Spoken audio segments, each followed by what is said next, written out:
guys, Ash here coming at you today with my mini account. I just hit level 6 and I am in the midst of a little play session here in P.E.K.K.A. Playhouse Arena 4, and I wanted to bring you some strategy for your very first Hog Cycle deck, or at least a variation of the Hog Cycle deck that I really enjoy. And I'm going to go ahead and play all live matches this episode, so win, lose, or draw, I will bring you guys the results, and hopefully you'll learn a thing or two about the deck as we go forward through this episode. So here's the deck we're going to be using here. I love the Valkyrie in this deck mainly because we're probably going to be going against people who are playing a combination of barbarians and maybe even some skeleton armies. Let me go ahead and donate to my clanmate here. That's bothering me.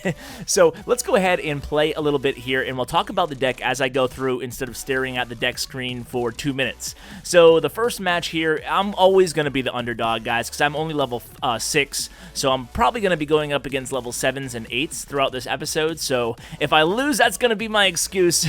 Hopefully we won't lose though. So if you have Hog and Goblins in your opening hand like I did here, you can go ahead and play them right off the bat, and you can see I hovered those arrows right over that tower. I was ready for either a skeleton army or minions or minion horde or even goblins. I wanted to play something to counter that, so I was ready with my arrows. You can rewind and see I was hovering that over that tower there to see what he countered my Hog and the Goblin, Spirit Goblin with. In that aggressive move right out the gate by me, I wouldn't normally advocate that unless it's right in the beginning of the match, because I'm using that as kind of a tool to figure out what my opponent's going to use to counter my Hog the rest of the match. So from here on out, you'll see I'm going to play much more conservatively. I'm not going to just start throwing down the Hog whenever I have them up. It is called a Hog Cycle deck for those who don't know. This is probably my 4th or 5th video on a Hog Cycle deck, and certainly my first video on a Hog Cycle deck for Arena 4. By the way, Valkyrie, this is why I love her. Place her right in front of your tower, takes down the whole skeleton army. Then I'm going to go ahead and combo her with a Hog and some Spear Goblins right off the bat over here. And this is going to be huge right now. I'm going to get this tower down. And whilst I do, I'll go ahead and talk a little bit more about the Cycle deck. So Cycle decks, if you don't know, are basically very low-cost decks. I think the average elixir cost on this deck is exactly 3, might be 2.9, might be 3. But either way, the idea here is that all the cards have great defensive utility. You can see a giant skeleton coming my way. I'm going to distract him with a cannon and then put a minion down on him. Giant skeletons don't do a lot of damage except for that bomb that they drop, so you don't have to be worried about them taking down the cannon. He's coming at me with a minion horde here, but I'm not going to drop my arrows right away. I want to see if he makes a mistake of playing another low hit point unit at the halfway mark there, but instead he played the prince. I'm going to go ahead and use some spear goblins and then a bomber to get that prince into the center of the map. And again, here comes the skeleton army, and again I'm going to play that Valkyrie. This is why the deck is so flexible. So this is what I was saying. Every card in the deck actually has great defensive utility as well, so I'm able to counter anything the opponent can throw at me. And you can see he overcommitted to his push in the right-hand lane, so I'm going to go ahead and take his left tower now with my minions comboed with the Hog. So the Cycle deck, if I can ever stay on my point here. It's tough when you're commentating and trying to describe the strategy at the same time. Maybe I should have stayed on the loading screen there and explained the cards in the deck. Maybe next time. Either way, the Cycle deck, everything's so low cost in the deck that you can cycle to your Hog card very, very quickly. So quickly, in fact, that the defender is going to be able to defend one of your Hogs, but then your deck is going to be costing less than their deck more often than not, so they're not going to be able to come up with the same defense by the time that you have your next Hog card up. That's the idea, or it's at least one of the ideas behind a Hog Cycle deck. I love this deck on my main account in Legendary League. It's not the same exact deck because I play the Princess and Legendary cards in the deck, but the thought process behind the deck is still the same. By the way, guys, I started Elite Nation 9. All the other Elite Nations were full. My main is an Elite Nation, and then we have Elite Nation 2, 3, 4, 5, 6, and 7, and 8. Shout out to the entire Elite Nation family. All a great bunch of people here. If you're looking for a clan, you can feel free to join my clan before it fills up here. I just started it today with my secondary account. Again, it's Elite Nation 9. Let me go ahead and request a card here. This will be my very first card request on this account because I kind of went stag in the beginning. I didn't join any clan at all, so I have been gemming just my chest time time on this account because I don't play this account all throughout the day like I do on my other account. I don't bring this device to work. So when I do play, I like to make sure I keep things rolling. So I will be gemming the chest on this account, at least until I get to level like 7 or 8 or so. And because I want to keep this my public account so more people can relate to it, so I can do mid-level arenas like this. So my first match was a win. That was good. And you can see some of the thought process behind the match here. Oh, this guy's being a little bit cocky here. He knows he has the level advantage and he's laughing at me. Let's see if we can make him pay. Uh-oh. He has a P.E.K.K.A. Okay, his cards are rather intimidating, but we're going to see how he can defend. You'll notice where I place the cannon. It's actually a little bit more to the right than to the left, and that's a good placement there because it's still going to distract that P.E.K.K.A., but it's going to make him have to walk longer to reach that cannon. Now he rains down some arrows on me, but my minions are doing work there, so the minions will actually get to that tower unless he counters them, and I'll probably get a hit or two off. Actually, you know what? I won't get a hit or two because my cards are so low level that his tower DPS is such that my cards can't even make it to the tower to get a hit off them. But that was the beauty of the Hog cycle deck, guys, in the right-hand lane. You just saw I snuck that Hog in there after I knew my opponent had overcommitted to defending against my my minions on the other side of the map there, and on his big offensive push early on with that P.E.K.K.A. and everything else he threw at me. So again, I'm going to go ahead and put a bomber and some spear goblins behind this Valkyrie here, and I did end up taking down that tower. That was kind of a tentative push on my part. I didn't want to go ahead and throw everything I had at him, but the Valkyrie is kind of tanky, so I figured I'd take the opportunity. I had like 4 or 5 elixir to throw down some spirit goblins behind her and see if I could take down the tower, and in fact I did. Now we're going to change our mindset here because we are the underdog this match. We're level 6. He's level 7, and he gave us a cocky laughing in the beginning of the match, so we do not like that. We like to be very friendly in these matches. Even if we lose, we like to be friendly. But anyways, let's go ahead and play very conservatively. That's what I was going to get to here. So because he's a higher level than me, and he has, you know, theoretically higher cards, I certainly don't have a P.E.K.K.A. or anything like that. So what I want to do here is just play ultra conservatively, and I do want to, you know, I'll keep a little offense going in the right here, another spear goblin behind that Valkyrie, and it gets onto his king tower, but mainly I'm focusing on my left here. I'm going to put down these arrows ASAP, make sure I get that minion horde, and I did take care of his P.E.K.K.A. Oh, and look at this, guys. We got our Valkyrie and our spirit goblins by themselves.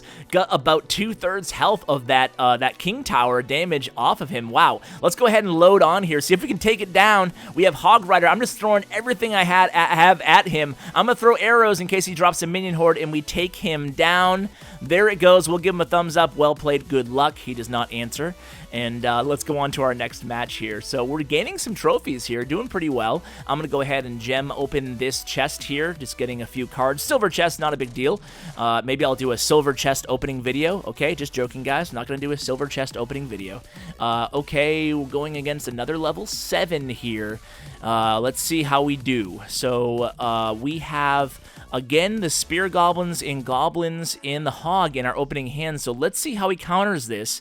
He's going to play a baby dragon and a balloon. Although that's not going to be a good counter for my Hog in the, well, it's a good counter for the goblins. Not a good counter for the Hog. But now I'm going to have to worry about this defensively. And he plays a prince. Oh, no. Okay, I'm putting a Valkyrie in the middle of the map. High hit points. That's going to tie up the prince for a little bit. The spirit goblins take down the balloon. I misplaced those goblins, and the dragon totally took out my goblins. He's gonna get a few hits on my right tower here, unfortunately. I say well played because it was well played. I did not think that he was gonna be able to come at me with that prince there at the last second, but when you think about it, he played the balloon and the baby dragon so early on and so far back that he had the elixir to go ahead and mount a really strong offense there. So let's be careful. This guy seems like he knows what he's doing here. So let's put the cannon in the middle, distract these barbarians. I have my bomber coming up, who's placed a little bit too far back, but he placed a barbarian a little bit after I placed the bomber there. The bomber is an absolute fantastic counter to the barbarians. If you see barbarians coming your way, go ahead and place your bomber a little bit kind of like near where the ladder is on your tower, on your side towers. So a little bit near the corner edge, and then by the time the barbarians get there, they won't target onto the bomber, but the bomber will target onto them, and they probably won't even get one hit depending on the levels off on the tower. So he plays another prince at me. I'm gonna have have to distract with the cannon again. Wow, that charging prince takes down about 80% of my cannon's health. Oh no. Okay, we're gonna be patient again here because he has some interesting combos here. It's a power deck, I guess, for Arena 4 with the barbarians, the balloon, the prince, and the baby dragon. A lot of epics in his deck, none in mine, so hopefully you guys should enjoy this cycle deck because I know a lot of you guys ask, what if I don't have baby dragon? What if I don't have prince? What if I don't have, you know, this epic card or that epic card? Well, this deck works actually fantastic without any epic cards. As you can see, I've been the underdog here, and I'm going to get that hog to the tower again, so very, very nice. I'm going to put arrows down real quickly, and I'm going to double finger tap and get this cannon down, but it was not in time, so he takes my right tower, unfortunately, there. So that's a little tactic for you guys. You guys probably already know who Orange Juice in Yarn is, but he's an absolutely fantastic YouTuber. For my money, he's the best Royale YouTuber out there in the game right now, and he put out a video on these advanced two-finger tap tactics where you can deploy your troops in different ways that will benefit you depending on what utility the troop is having in the match. So be sure to go ahead and check that out. You know, I'll link that video that I was mentioning in the description below, but it looks like this is going to go to overtime, guys. So let's go ahead and play bomber. Okay, trying to get my placement down here. Let's put the bomber over there. Wanted to wait till the barbarians had locked on to that cannon. Now we'll play the bomber, and now things are going to settle down for us a little bit here. Well, I guess they won't settle down. He plays the prince. He is all over me right down here on my side of the map. I'm playing way more defense than offense. I'm going to try to sneak in a hog here, but I need to get some value trading going on defensively on my side of the map. He had a really nice timed arrows there right at the same time as I dropped my spirit goblins. So now we're going to go ahead and try to get at him on the left tower. Time is of the essence here. I'm going to have to be forced to play another cannon over here and a Valkyrie right in between these barbarians. I want to sneak a hog in the left right now. Let's see if he has an answer for it. I need to do some big damage, so I'm going to put some goblins down. Oh, he has the minion horde. I have arrows up. Can I get it in time? No way. Womp womp, it's gonna be a draw, but no worries, we'll play another match. Hopefully we'll end on a win. I cannot end on a loss or a draw.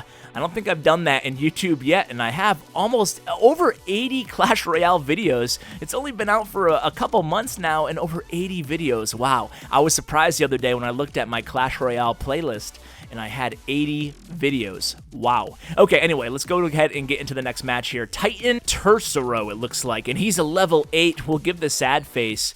Uh-oh, this is the first level 8 we faced this video, guys. Hopefully we're gonna, well, we have a bad starting hand, to be honest with you. A good starting hand for a cycle deck would be when you have the cannon, the goblins, the spear goblins, and the hog, or really anything for that fourth card. We have the hog and the goblins, and the cannon are absolutely awesome because you can start with the hog and the goblins, and then you can place the cannon down defensively. He hasn't played anything yet. Okay, here comes barbarians. Against my Valkyrie, though, that's not a great usage there, and he's coming at me pretty heavy over here, but I did get a hog to his right tower, so I'm going to place the bomber. This is exactly where you place the bomber when you use him, and look at that, man. We did fast work of those barbarians and spirit goblins coming my way. That cannon's down. I'm going to have to place another cannon defensively. Awful placement here, but I had to stop that hog, and the hog's going to get only one hit off my tower, so that's not a big deal. Oh, and look at this, guys. It's fire spirits. Well, fire spirits, you don't have to use any cards to counter them if they're coming in alone because your crown tower is able to one-shot them. So don't waste your arrows on fire spirits. So again, we're just being patient here, playing conservatively. I'm going to play the spear goblins. Okay, well, that was a total waste, but I wanted to cycle it up to my hog. That was the reason I did the spear goblins there. Now I'm going to put my Valkyrie right in the middle of things here and put some minions on top of them because he's playing a, Okay, he's playing the Prince and Barbarians with a freeze spell. Wow, this guy's pretty tough here. Pretty tough with the higher level cards and the freeze spell, which I don't have, but it's okay. We're gonna be all right, I think, guys. He's using the freeze spell a little bit too liberally for my liking. That last freeze wasn't too bad, but the first freeze he used really wasn't necessary. The one that he used against my my Valkyrie, I believe, but he could have just used the Barbarians, and I forgot what he has for cards, but he could have come up with a better counter than that. So I'm going to go ahead and use some arrows on, and this is the bomber. Here it is, guys, the bomber against the barbarians, and this is it. It's my 3-unit elixir card. countered the barbarians along with the fire spirits, and there's no way he can stop this push right now. He uses the freeze spell again defensively, but he doesn't even use it on the Hog and the Valkyrie, so I'm going to get to his King Tower here, and I mean, it wasn't an awful, I don't want to sound like I'm picking on Titan Tercero here, but, you know, if you're going to use freeze defensively, you have to make sure you get the power units. You can see where I placed that cannon just in time to get that Hog. He's coming at me with a minion horde. I don't have my arrows up, so I'm going to go ahead and play Goblins to distract, and Spirit Goblins right behind. Another ill-advised freeze spell, and it looks like I'm going to pick this one off as well. So not bad, guys. We'll end this day as long as I can pull this off, and of course I will. There's only 3 seconds left. So we'll end today's play with 3 wins, no losses, and 1 tie. So 3 wins and 1 tie with no losses. Not too bad for the cycle deck. Guys, thanks so much for joining me today, and hopefully you guys give this deck a shot. I'm very confident in it. I absolutely love cycle decks, so be sure to go ahead and give it a shot, and let me know in the comments below how it does for you. Hope to see you guys in game, by the way, in Elite Nation 9 if you want to play with me. I'd love to meet you guys and get to know you a little bit better. So guys, thank you so much for watching, and as always, take care. Play for fame, we don't play for cash. We just play for the glory and the crash of the ash.